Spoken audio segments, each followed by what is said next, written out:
A habit-forming mind is a less intelligent mind.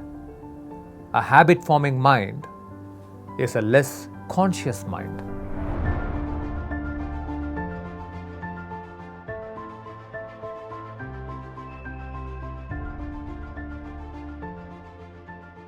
Let me first re-establish the distinction between a habit and an addiction.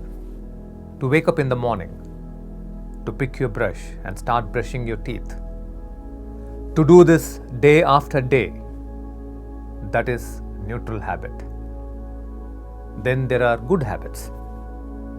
To wake up early in the morning, to do yoga, a meditation, or a physical exercise is a good habit. To reach out to people when they ask for help is a good habit.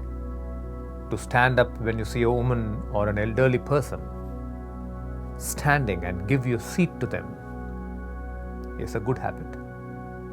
These are good habits. Oftentimes, good habits need greater attention to cultivate. When you are angry with someone, to walk out of a conversation and to bang the door shut, that is a bad habit. To speak out of turn without waiting to listen to other people's views, that is bad habit.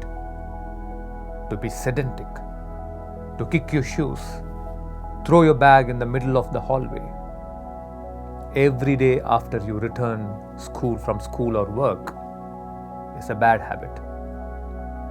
But let us today understand how you define a habit. A habit is something that is automatic. A habit is mechanical.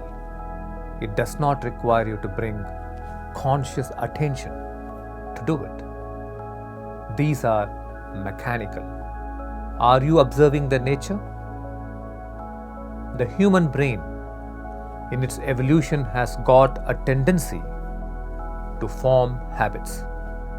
That is why, as young people, you must be aware. You must be conscious of the negative habits you are forming and break negative habits periodically. Why should you break it? Even if it is only a simple bad habit, why should you break it?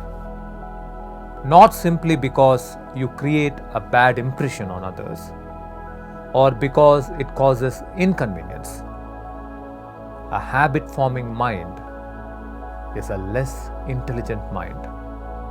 A habit-forming mind is a less conscious mind.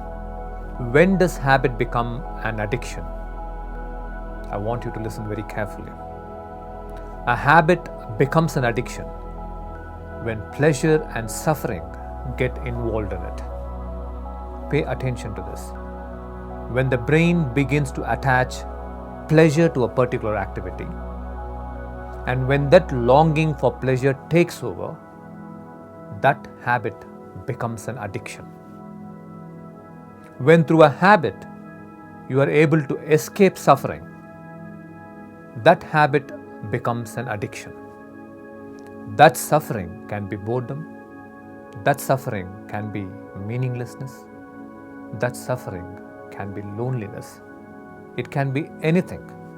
Once it becomes an addiction, you feel helpless. You feel helplessly drawn into it again and again.